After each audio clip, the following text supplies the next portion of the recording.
a mapping of our Earth's precession, an archaeoastronomy of the shape of our planet through time, deep time, where natural law no longer presides, now asserts its immemorial authority. Systems swim into spaces we once called our own. We are engineers and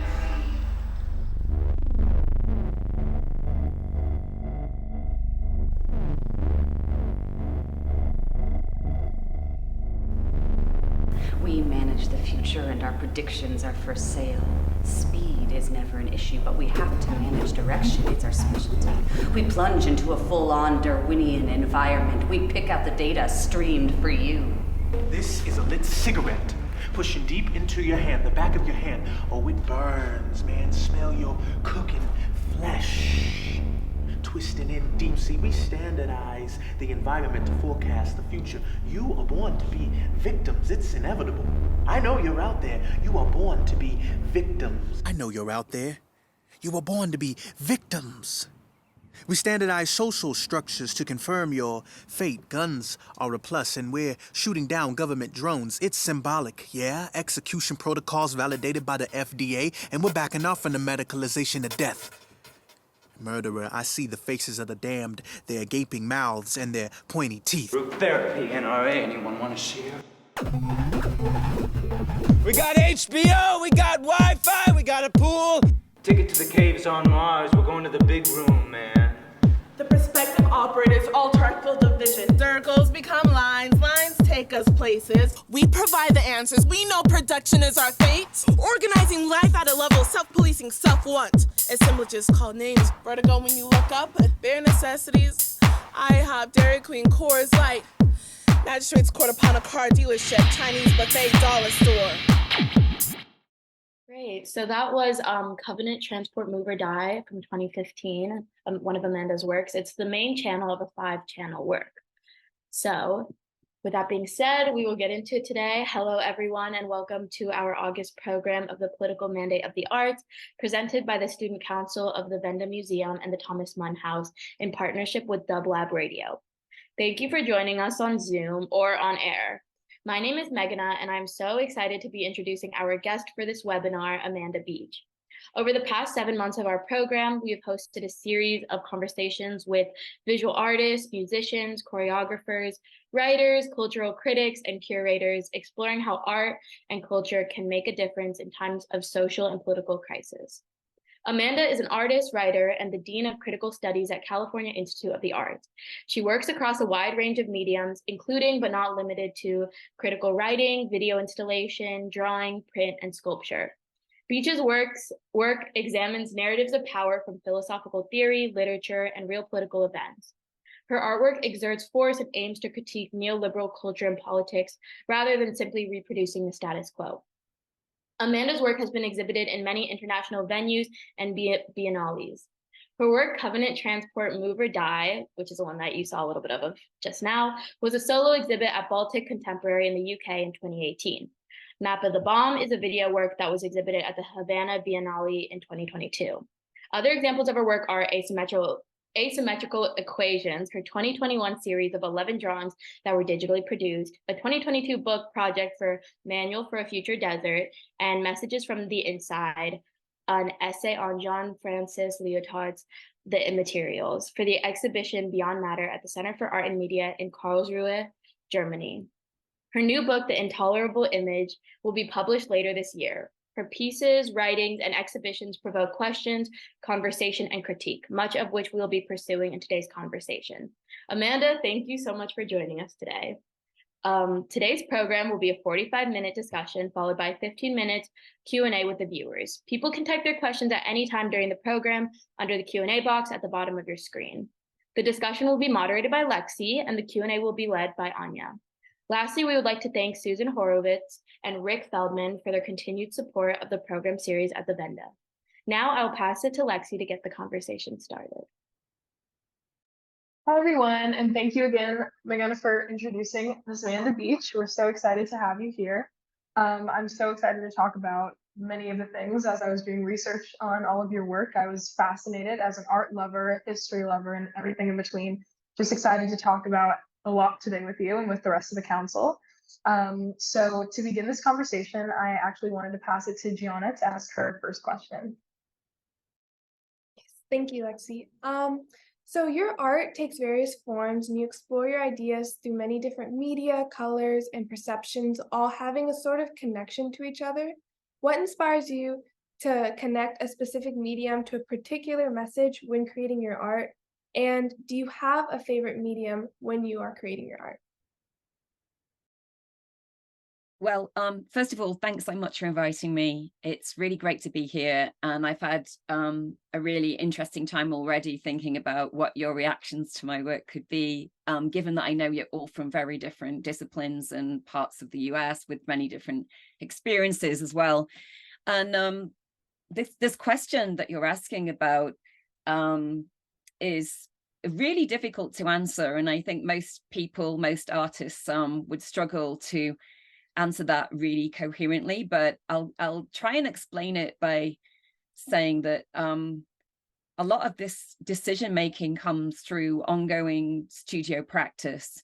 And as you've just said, that I do work in different disciplines. I not only work in painting and sculpture and installation and video and drawing, or print, but also I do write critical philosophy. I guess I see that the questions that I'm trying to ask and respond to, or even just propose through art making, require all different ways of speaking, ways of articulating. And I think that I'm definitely not one of these artists who say, I can only do this through the painted medium, for example, or I can only do this through making a particular kind of sculpture. So I think that just as what constitutes our lived social reality is made up of our descriptions of it, right? The world we live in is made up of our descriptions of that world. So we live in a world that's full of narrative, full of stories, full of explanations, full of analytics, full of imaginative speculations, and also full of facts. And I think, well, all of these descriptions of reality that make up our lived space have very different attitudes, approaches, methods, and forms. And so for me, as an artist, it's really important to think about, well, how can my artwork work within these different forms? And what am I doing when I'm saying, well, can I force a painting which is, you know, located within one frame on a flat bed? Can it say something that a time-based medium could say, or a three-dimensional medium could offer to an audience? I think all mediums have the capacity to explore complex dimensions in thought and action. And I guess when it comes down to my own personal practice, sometimes I'll find that this idea has to be tried out in a painting, but maybe it ends up being a set of paintings. And then maybe that set of paintings means that I have to even widen the frame even more and make a video and engage in more three-dimensional forms of space and time. And then once I've made that video, it has to become an installation, like a sculpture, which in itself, every image in a video for me becomes like a painting. So if I froze like one part of a video and had a JPEG still, it would be constituted for me like I would constitute a painting. So for me, all of these mediums are kind of wrapped up together and imbricated within each other. And so they bleed in and out of each other, but also each one includes the other. So for me, it's always been really important that I don't make such hard and fast distinctions about what one can do and what one can't. But at the end of the day, also, I might find myself in the studio having to say, I really want to try this out in a series of like painted images, but actually it's not working. And I do need more. I do need another way of saying this. And it might have to be that, okay, well, I need to kind of say this in a more explicatory way or more analytical way that only a philosophical essay could do, or something like that. But in total, I think that what all artists have is a practice, and that's what we call it, a practice, where we're constantly practicing and we don't reach a final conclusion. And that kind of amalgamates into an assemblage of ideas and expressions that hopefully together, when looked at as a practice, can offer more than, I guess, hopefully the sum of its parts. So I hope that helps answer a little bit of that question.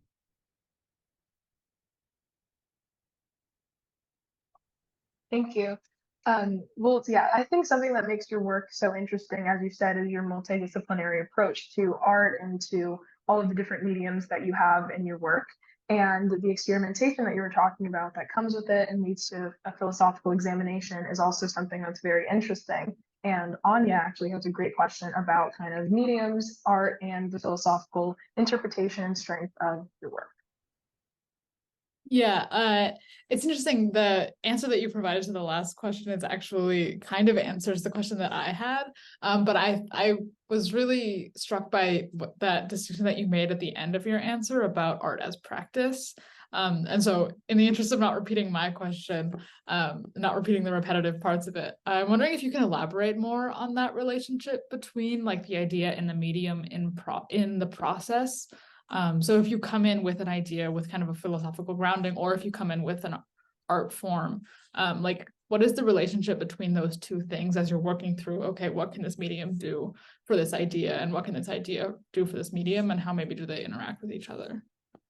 Yeah, I think that's, again, a question that many, if not all artists, like whatever medium you're working in, kind of face. And that's the excitement about practice, is that it's not, it doesn't kind of reach any final conclusion. It's always like commas rather than full stops, and or hiatuses and then jumping back in. And I think that what I experience when practice works best is that the artwork you're dealing with forces you down in different directions, because you can draw or make or produce a set of things that you think might be grounded in some way, or have this capacity to kind of act as some kind of foundation for a set of thoughts.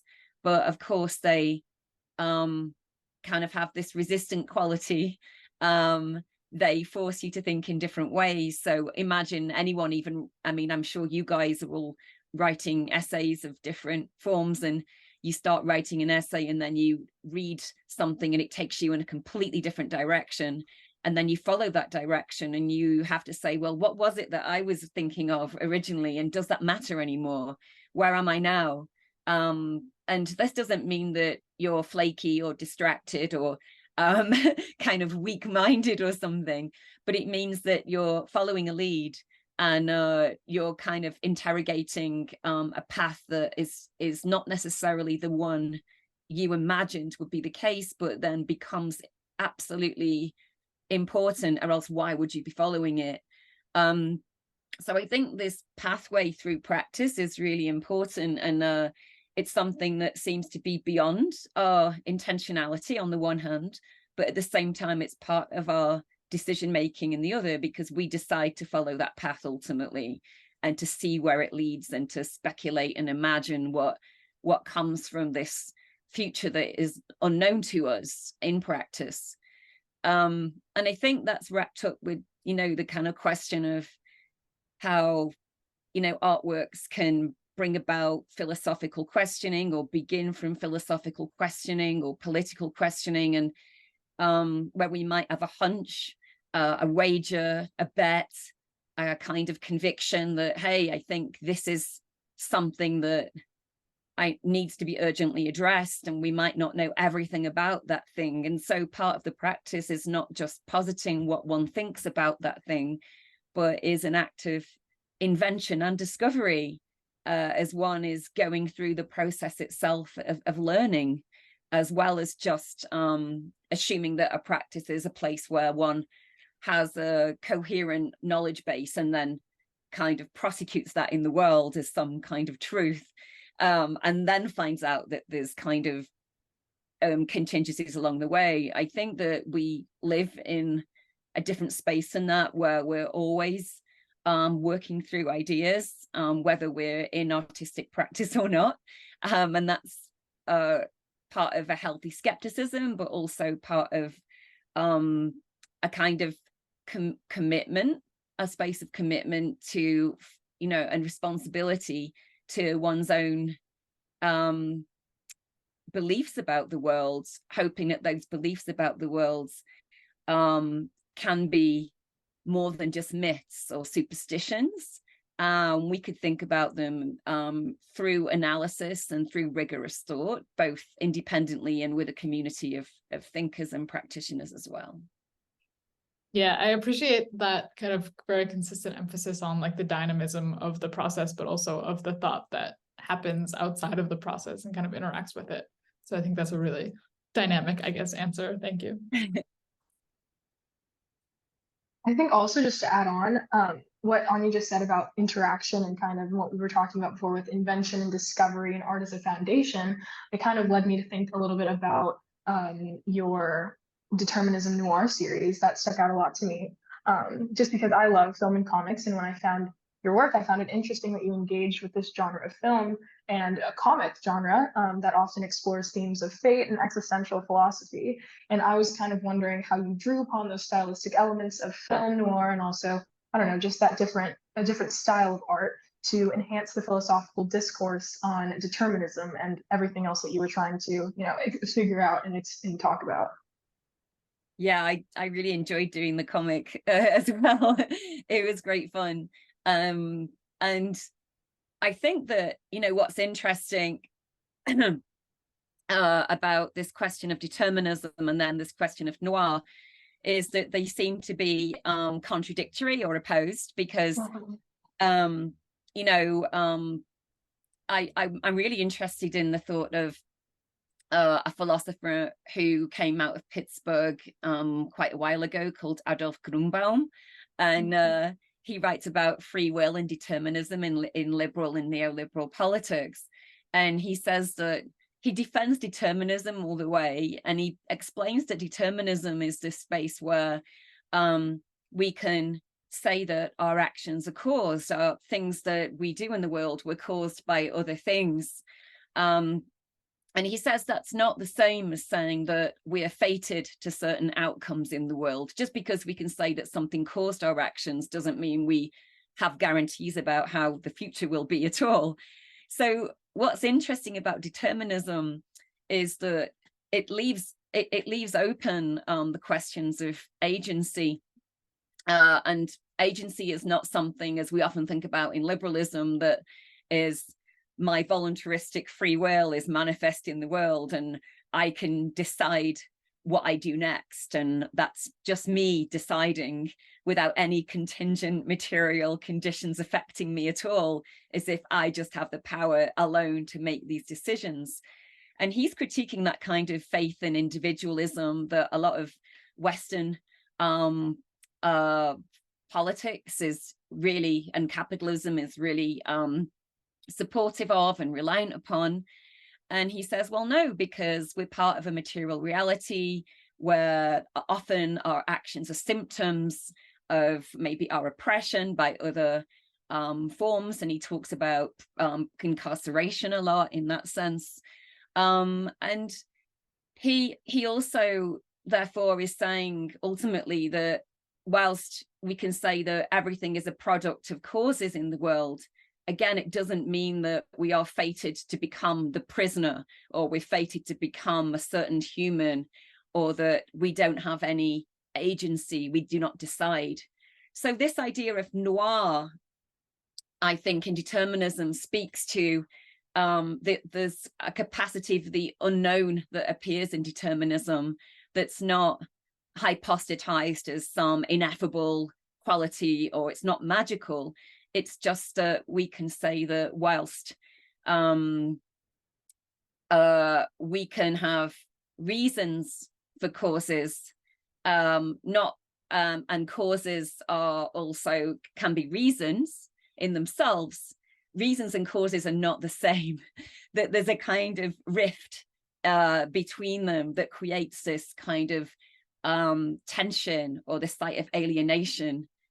And then the world of noir is very interesting to me because historically I've just loved the history of noir and the way that film noir, especially being in Los Angeles, is really exciting because, you know, I think of film noir as an LA phenomena, although I know it's everywhere too, everywhere else, but I particularly love LA depictions of noir. And here we see this idea of the alienated subject, often the cop, who, although he's part of, he is usually a he's part of the site of law. He's also alienated from even the law. He's usually a private detective, not a regular cop. It's a private operation. And this idea of always being in the dark, quite literally in these films, where the filmmakers would create these very dark shadows that would literally, or well, metaphorically cut the subject in two. So you'd have a face that's cut by a line of darkness and light, and it would fragment the idea of a whole subject. So noir is interesting because it kind of does what determinism does. It tells us that the free will that we imagine we have does not exist, that we're alienated. So determinism and noir have got something very much in common. They show us a subject who's alienated, who is still making decisions and determining a future, but they're part of a complex set of operations where they're just a fragment in the world.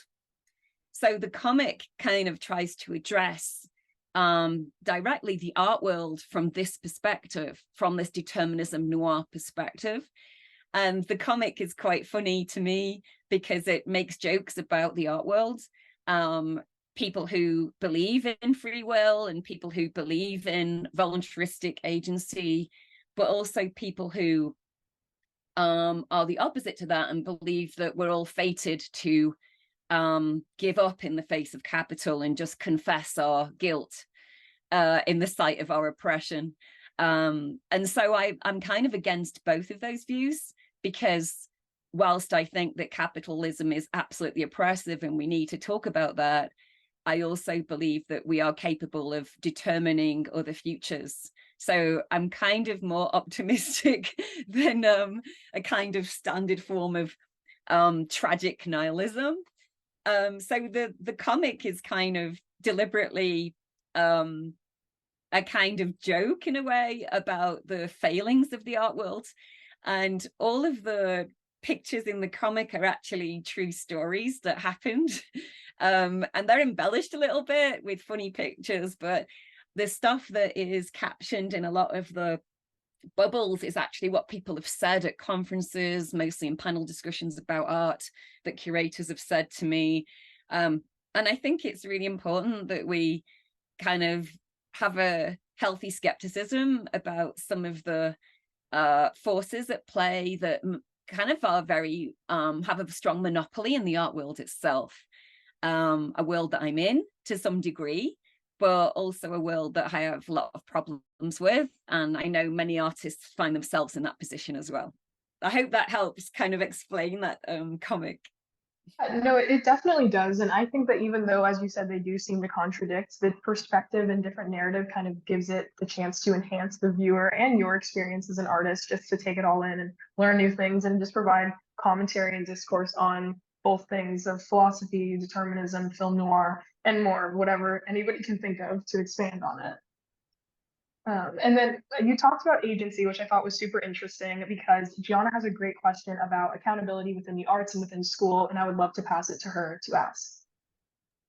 Yes, thank you, Lexi. When I was watching one of your classes, you briefly mentioned your accountability as an artist, like your own. And I was wondering what inspired you to take on a role of accountability within the arts, and how does accountability and activism look different for various artists? Well, this is a huge question, and I'm sure you know that already, because as you say, as you imply, it looks different for many artists. I think one of the things, I mean, I'd be interested to also ask you what in your experience you've understood as, say, an activist artwork? I mean, I don't want to put you on the spot and you don't have to answer, but what do you have a kind of thought in your own mind about what an activist artwork might appear like for you? Of course, I'd love to share. I think that activism and artwork comes in all form. You don't necessarily have to say exactly what you're trying to say. Like, it doesn't have to say, this is what I want to change. It could be a painting with the hidden message, or it could very well just be a video where you're saying, this is what I want to change, in the form of art. And I think that there's different artists who have very different media. And I just think that people and different artists can choose to have a different level of accountability, maybe. And I was hoping that you could dive into that part. Like, what do you think your level is? And do you think that all artists have that same level? Or do you think that the level in what they're trying to, the message that they're trying to give people, does that change their level of accountability? Well, first of all, I think it's a really interesting diagnosis or description you've just put forward, which is basically saying that because artwork comes in all shapes and sizes and all modes of approach, we cannot say definitively what a political artwork is. When we think of politics in the sense that you're talking about, as in something that can, I think you're using the word activism because it seems to imply a very direct mode of operation or agency in the world of lived reality.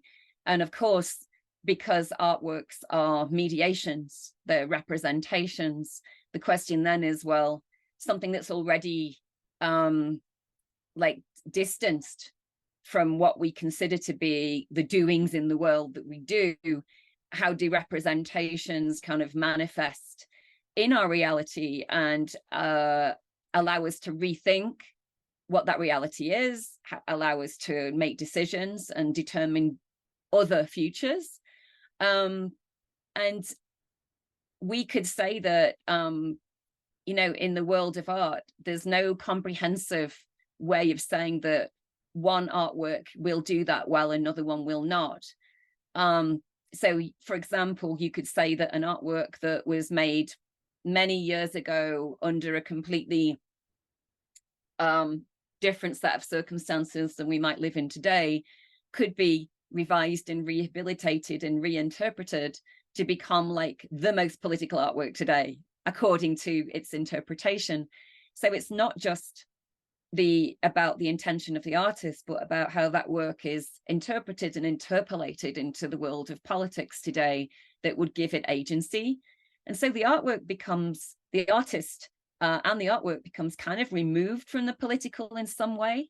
But at the same time, the question of, well, what is a committed artist? We know, and of course, Theodore Adorno wrote a lot about this. He wrote that text on commitment, asks us to really think about what intentionality is, like what accountability, what responsibility, and what intentionality is for an artist, even though we might know that with all the best intentions, our artworks might not even be seen by anyone.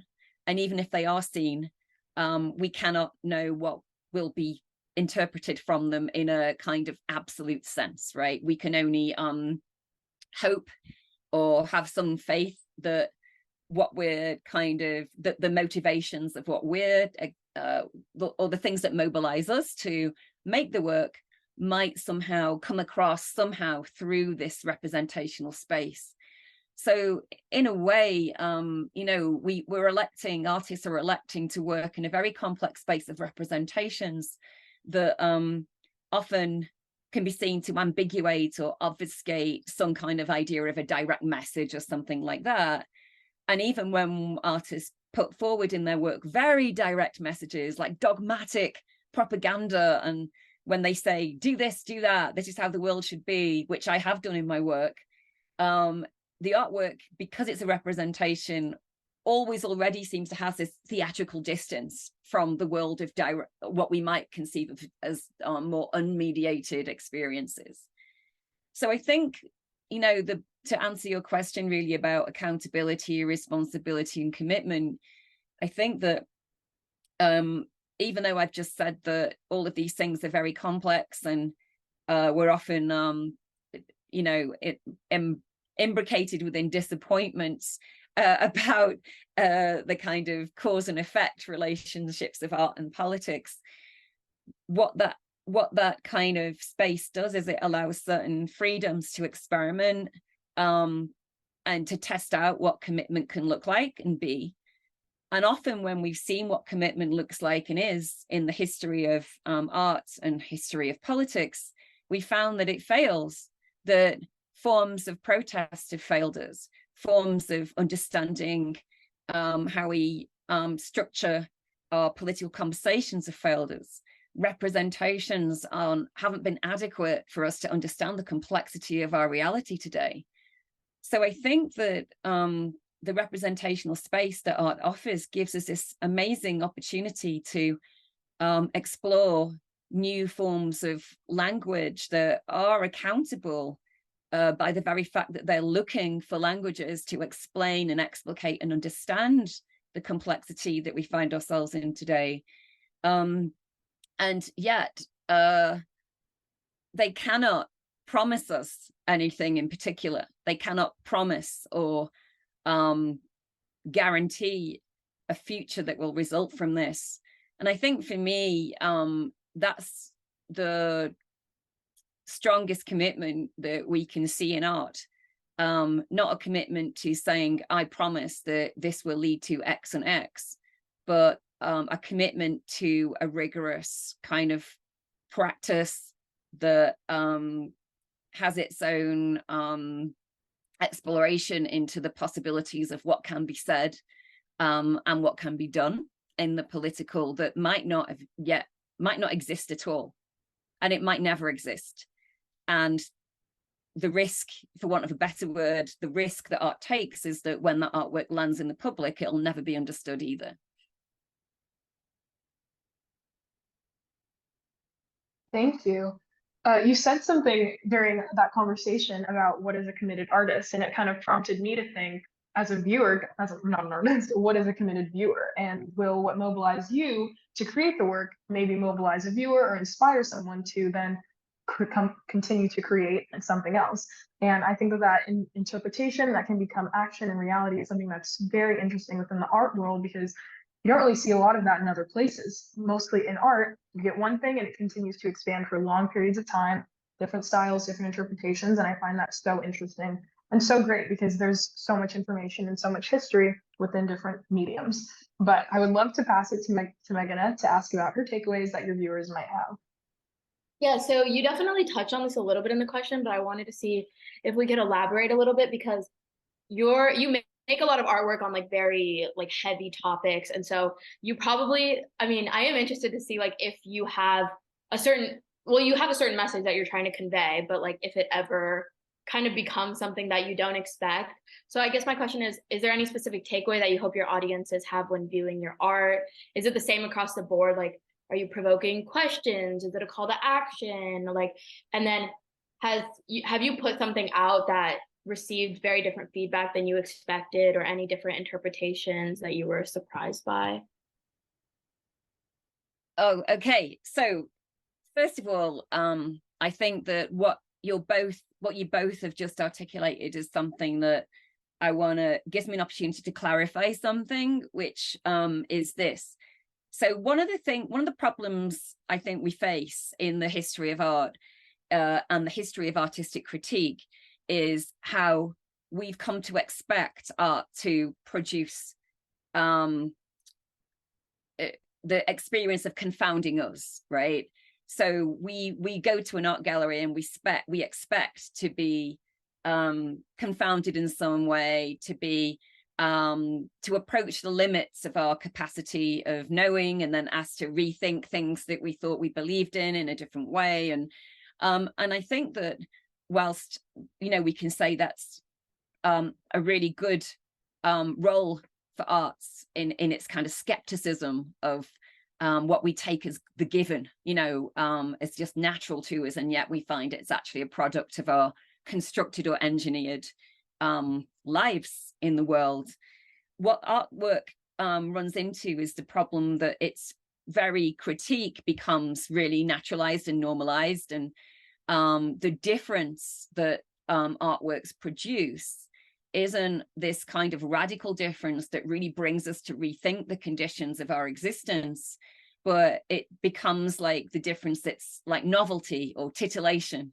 And therefore, it means that the very home of critique for art, or its modality of critique, becomes a habit and a convention that is simply producing more and more commodities. So critique itself, the action of critique, whatever form it takes, whether it's in a painting, in a print, or in a performance, becomes a very conventional ideological condition that is actually feeding the structures of more commodities and more capital, rather than doing the thing that it thinks it's doing, which is producing the possibility for real difference, for real engagement with other possibilities and ways of being and thinking in the world.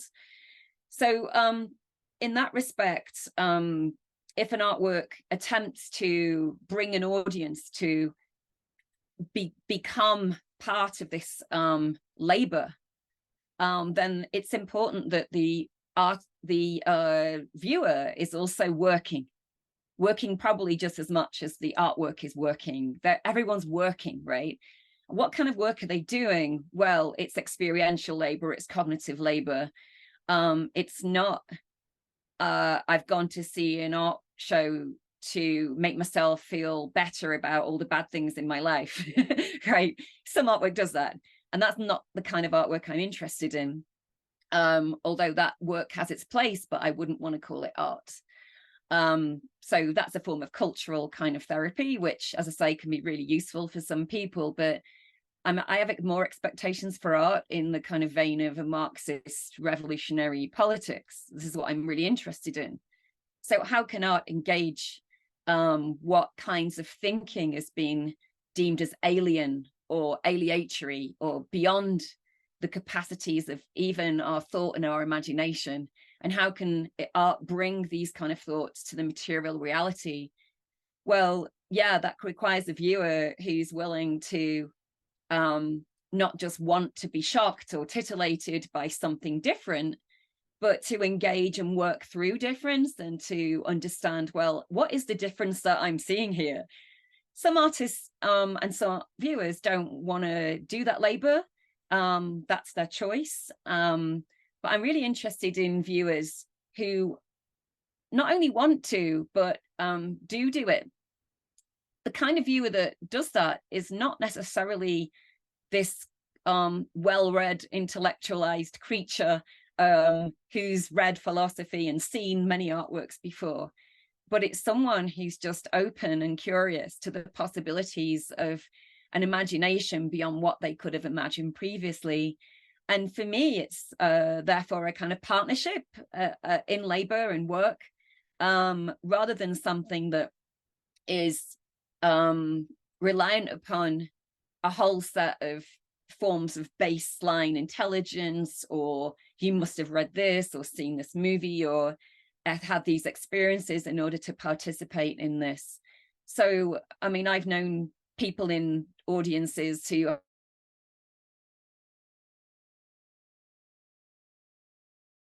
like people who've never been to an art gallery before and say to me, well, I don't know about the art world and all of the fancy things I'm supposed to say about this, but it does remind me of all of these problems that I know about, say, detective fiction, where no one can actually form a community and it's really difficult. So what languages does it take to form a community? And those responses make me go, well, wow, that's exactly what I want to talk about. So this is amazing. And you've never seen an artwork before, and that doesn't matter because you understood that. And that's great. That's more than I could have expected from most people looking at the work. And so in that sense, many of the responses to my work have not been surprising to me. I've not really encountered anyone with a completely different view of what I think the work is doing.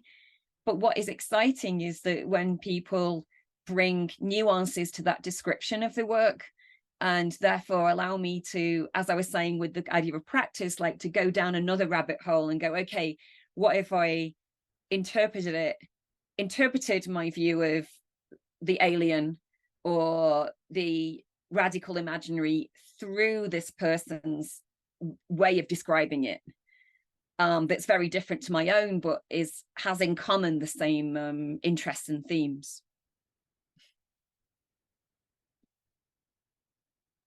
Well, thank you so much. That was a great response to that question. Unfortunately, I cannot believe this, but we've kind of run out of time. And it's time for the audience Q&A. I believe we can, you think we can fit in one more question, or should we move to the Q&A? One more question? Yes, I have one more question. Okay, so I'd love to pass it to Anya to ask our last question before we begin the audience Q&A, and I would just love to remind everyone to add your questions for Miss Amanda Beech in case you would like to have them answered. So to Anya. Yeah, thank you again for that really wonderful answer. I guess my last question then kind of returns from the reception to the process itself, but still to the process of production, but is also related to your answer, I think, in some way, which is about how, like, given that you know that your audience doesn't necessarily need to be well-versed in the kinds of philosophical or theoretical canons that you're working with in order to understand where you're coming from or what your intended message is. Like, what is the function of these kind of philosophical concepts in your process as you're creating art? Like, what is the relationship between that and especially the kind of contemporary politics that you're working with? Especially given that you're working with, like, you've mentioned a few canonical philosophers throughout our conversation today. So it's kind of a multiple question, but I'm wondering how you think about the relationship between these kinds of philosophical canons, the contemporary politics you're talking about, and then maybe on the other end of it, how people who may or may not be well-versed in those canons will receive your commentary on politics or your intervention. Well, yeah, I think that the kind of philosophical questions that I'm interested in are imbricated and part of political issues. In fact, the question of what politics is and the question of the future. So the philosophical question that drives a lot of my practice is, what is the relation and non-relation between what is and what ought to be, right? So I can say that if I talk about what is, I could say, well, what is the is of what I'm talking about. So some people in that respect think that when we talk about realism, we're talking about a form of social realism, which is a depiction of the world of appearances. So like a soap opera might be a form of social realism where it depicts the everyday lives of people. But when I talk about realism, I'm referring to a philosophical problem of talking about a reality that we cannot know, we cannot have access to, we cannot even imagine. So what is it to talk about the space of negativity, the space of what is beyond our grasp? And we can say that that has some kind of analogy with the question of a future.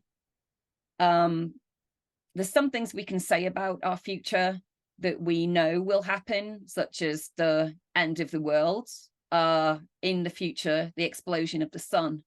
We know that that will happen. We know science tells us this.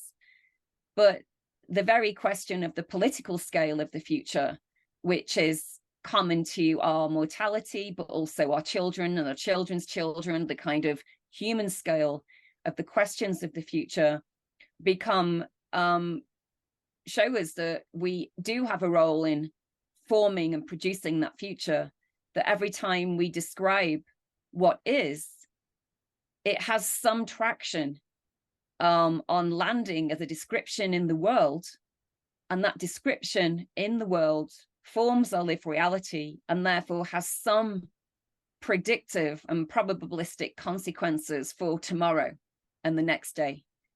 Not all of these descriptions will take hold, right? Some of them will just float away, or never be seen or never understood.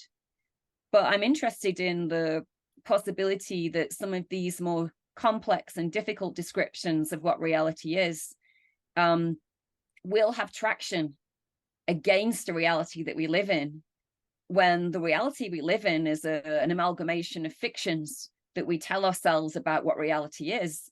Then we can think about how science fictions, let's call them, right, scientific fictions that are made by art can purchase and have traction that kind of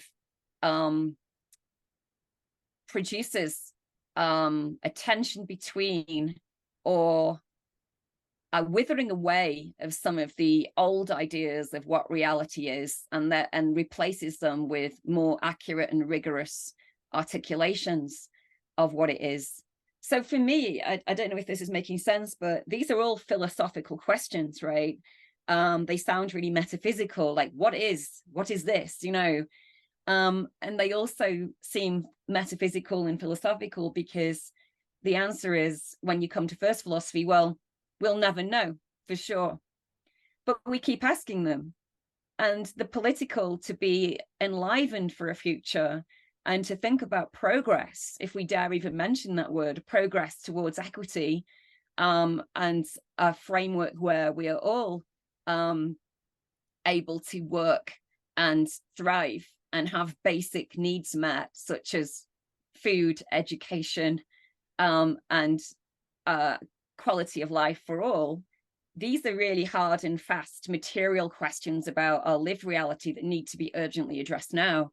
And I believe that these philosophical questions that seem on one hand to be so distanced and so esoteric and like often kind of ambiguous, actually are required by the political.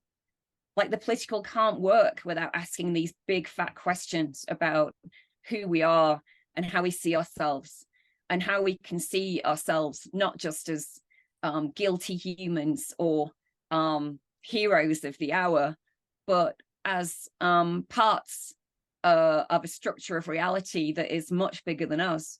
So these philosophical questions allow us to see ourselves in some way as subjectless or alienated, but this alienation can be really constructive and allow us to see ourselves rather than as eyes in the world, like individuals. It can allow us to see ourselves as a we, as sharing a more common ground, and the common, or perhaps better put, the necessity to formulate what is a common space in order to have a future at all.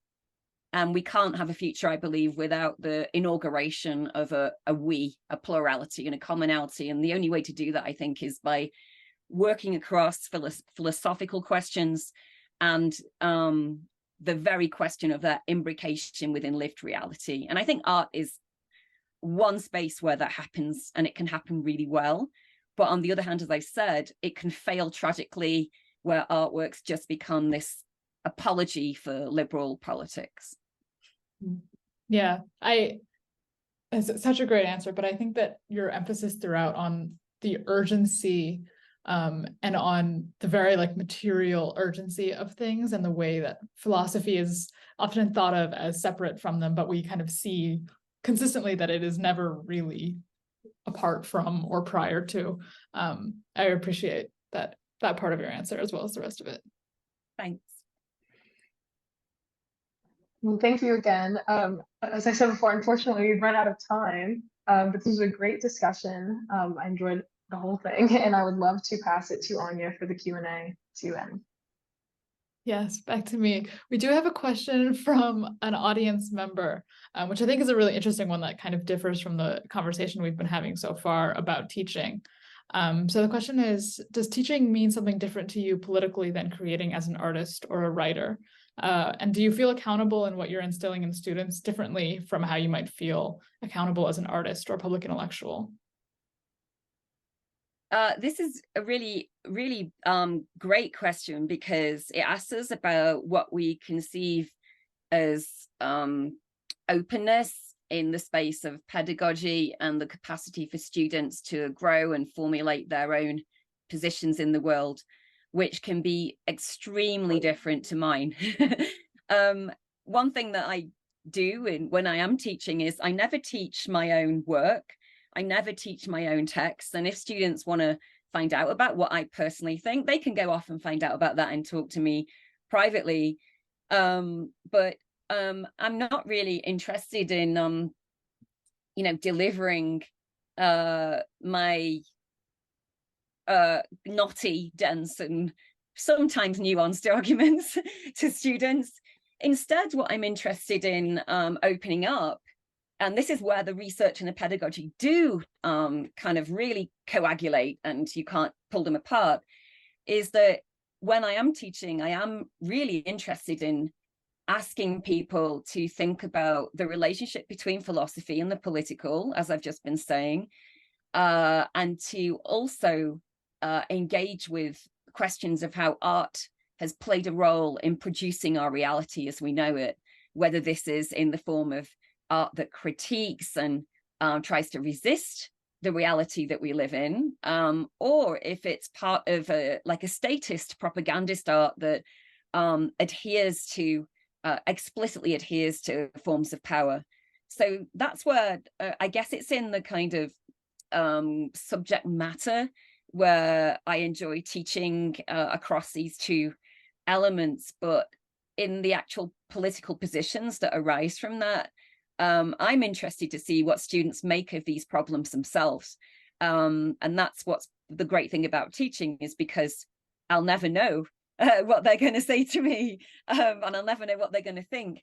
And in fact, of course, I'm sure we all know that when you're in a seminar group and we're all reading Sylvia Wynter, or I know Frantz Fanon, or Althusser, or Hegel, there's going to be quite a heated debate about the not only the beliefs and critiques that are put forward in any of these people's work, but also people's attitudes to the consequences of their thought, like whether they see them simply describing the status quo and kind of feeling lost within that description and saying, well, all we can do is describe the problem, and that description of the problem cannot move past it, or we need to describe the problem, and the very description of the problem is a mode of moving past it in itself, because we have the capacity to know it or be conscious of it in some way. And these positions, again, are really complex and nuanced, but you see these different things arise in the classroom. And I am fascinated by people's different positions on, we might have a nihilist in the classroom, we might have a materialist, we might have both, we might have an idealist, we might have a theologian. And all of these positions deliver different problems for us to talk about as a group. Yeah, thank you. I really also I wish that we had more time so that we could talk more about all of your answers, but they're also wonderful. But I want to get to one last question, which is, again, kind of a departure from most of the conversation we've been having, which is about geography and art.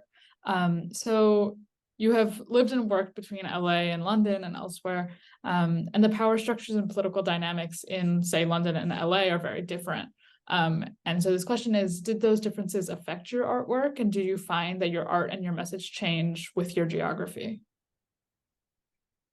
Oh, it's a really interesting question, because it's fascinating to me, because before I moved to Los Angeles, I was coming here to make artwork. So I came to make a piece called Sanity Assassin in 2009, and was supported by the Villa Aurora, who I work with, and also the Getty Museum.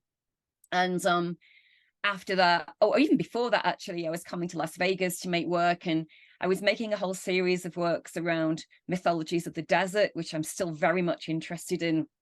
And so it's kind of, it was always a place that attracted me. And as someone who'd written a lot through Foucault's work in the past and discourses on power, and knowing Foucault's, complex relationship to Los Angeles as well, this particular state and others were really wonderful sites for me to kind of explore the problems of America in itself, that I always saw was offering a more, let's say, explicit, pragmatic and transparent view of its own problems of totalitarian liberalism than most other places at the time. Britain, of course, is also has suffered and continues to suffer and enjoys the symptom of its totalitarian liberalism too much. And so, of course, I could have used sites that are geographically located in the UK to talk about these issues as well. And I have done in the past with works like Statecraft, which was shot in a housing estate in Harlow, Newtown, which was a place north of London. So for me, the shift to moving here, which has now been 11 years, which is quite incredible, it's not as such created, it's not the geography necessarily that's created a shift in my thinking. But what will always, I think, create a shift in people's thought is the political climate and the increased desperation that we see around issues of inequality through capitalism, the way that that legacy of colonialism still impacts us all, and the way that we can think about the problems of sex and class, sex, gender and race. Is it possible to think about their imbrication or their entanglement with problems of economics and class structures that Marxism kind of privileges more than the others? So for me, what's become more urgent is to think about the tensions and the alliances between these different formats of political consciousness raising, and also the politics of what is a kind of method that we can share that deals with all of these problems, when often a method can be only useful for kind of one disciplinary way of thinking. So I guess what it's led me to think about this change in our times, I guess, over the past decade, is to think about a cohesive, multidisciplinary way of working that operates across, literally across disciplines, that is in partnership with architects, geographers, scientists, mathematicians, poets, fiction writers, artists, philosophers, and how we together can produce forms of cohesion that are more expressing a kind of solidarity that we need today. So I think that's always something I've been interested in, actually. But I think that over the past decade, it's become, like we said, much more urgent to produce these groups that are global, that are not geographically located, but where across these disciplines we all share these same problems, and we need to talk about how we're all dealing with it in our own domestic, like, academic disciplines, but also in the world. Thank you. Again, I wish we could talk more about this, but I think that's actually a very good place for us to end here, leave the viewers and listeners with a little to think about where our current world is. On that note, I want to thank our viewers for their questions and for tuning in, as well as you, Amanda, for speaking with us today and for having all of your wonderful answers to our questions.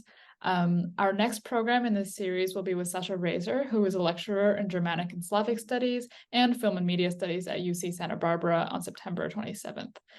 So on that note, again, thank you everyone so much, and hopefully we will see you next time for our next program. Thank you.